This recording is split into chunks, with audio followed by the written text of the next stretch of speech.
Whatever area that you get into, given that even if you're the best, there's always a chance of failure. So I think it's important that you really like whatever you're doing. If you don't like it, life is too short. If you like what you're doing, you think about it even when you're not working. I mean, it's something that your mind is drawn to, and if you don't like it, you just really can't make it work.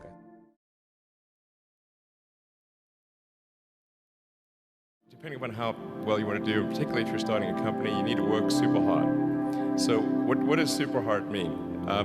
Well, when my brother and I were starting our first company, instead of getting an apartment, we just rented a small office and we slept on the couch. And we showered at the YMCA, and we're so hot up we had just one computer. So the website was up during the day, and I was coding at night. 7 days a week, all the time. And I sort of briefly had a girlfriend in that period, and in order to be with me, she had to sleep in the office. Work like hell. I mean, you just have to put in, 80 to 100-hour weeks every week. If other people are putting in 40-hour work weeks and you're putting in 100-hour work weeks, then even if you're doing the same thing, you know that you will achieve in 4 months what it takes them a year to achieve.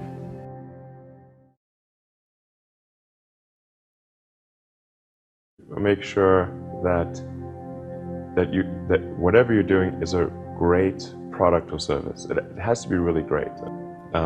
If you're a new company, I mean, unless it's like some new industry or new market that, if it's an untapped market, then you have more ability to,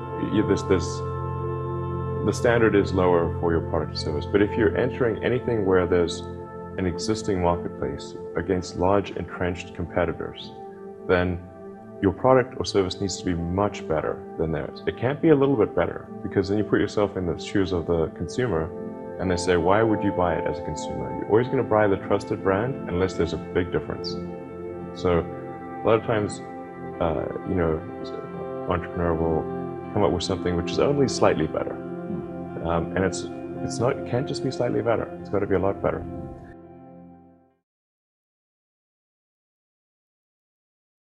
If you're creating a company or if you're joining a company, the most important thing is to attract great people. So either join a group that's amazing, that you really respect, or if you're building a company, you've got to gather great people. I mean, all a company is a group of people that have gathered together to create a product or service.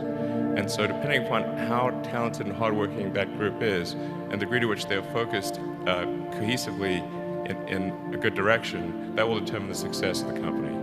So do everything you can to gather great people if you're creating a company.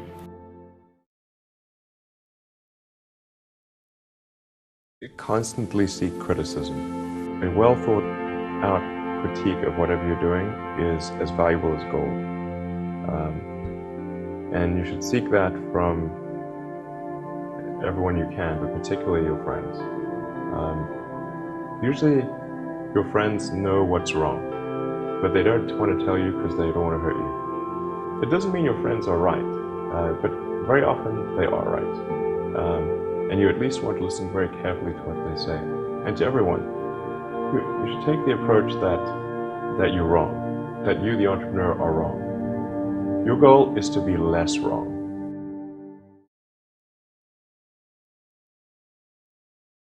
Have a high pain threshold. There's a friend of mine who's got a good saying, which is that starting a company is like eating glass and staring into the abyss.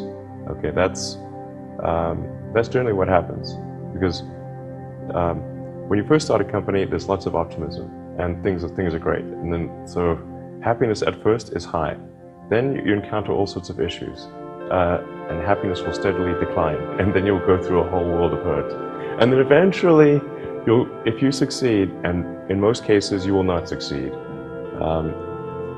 and Tesla almost didn't succeed, came very close to failure. Then if you succeed, then after a long time you will finally get back to happiness.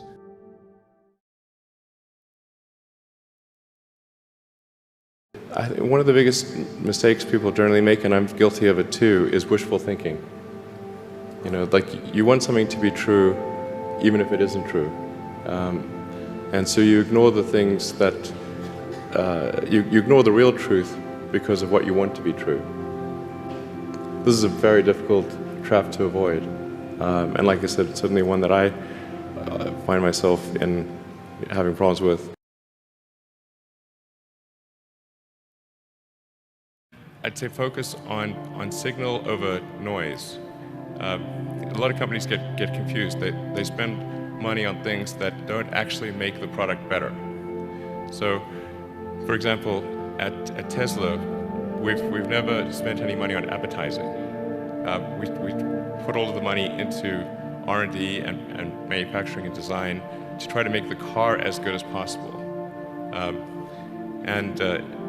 think that's the way to go. So for any given company, just keep thinking about, are these efforts that people are expending, are they resulting in a better product or service? And if they're not, stop those efforts. But don't just follow the trend. So you may have heard me say that it's good to think in terms of the physics approach of first principles, which is, rather than reasoning by analogy, you boil things down to the most fundamental truths you can imagine, and you reason up from there. And this is a good way to figure out if something really makes sense, or if it's just what everybody else is doing. It's hard to think that way. You can't think that way about everything. It takes a lot of effort. But if you're trying to do something new, it's the best way to think. And that framework was developed by physicists to figure out counterintuitive things like quantum mechanics. So it's really a powerful method.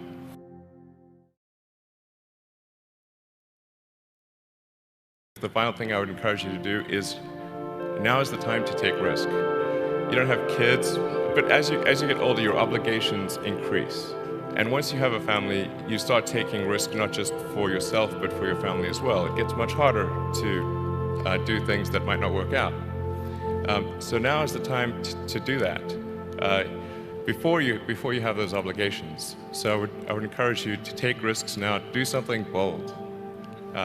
You won't regret it.